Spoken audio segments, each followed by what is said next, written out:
Prove that under root 1 plus cos theta by 1 minus cos theta is equal to cosec theta plus cot theta, where 0 degrees less than theta less than 90 degrees. Solution. LHS is equal to under root 1 plus cos theta by 1 minus cos theta. Now multiplying the numerator and denominator with under root 1 plus cos theta.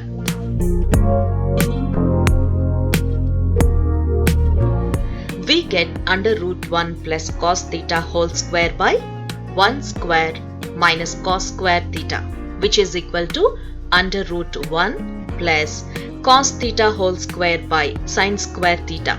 Since sin square A is equal to 1 minus cos square A, it is equal to under root 1 plus cos theta whole square by under root sin square theta, which is equal to 1 plus cos theta by sin theta.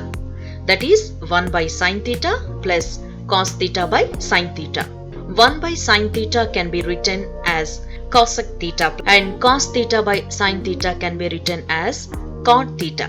That is cosec theta plus cot theta, which is our right hand side, that is RHS. Therefore, under root 1 plus cos theta by 1 minus cos theta is equal to cosec theta plus cot theta.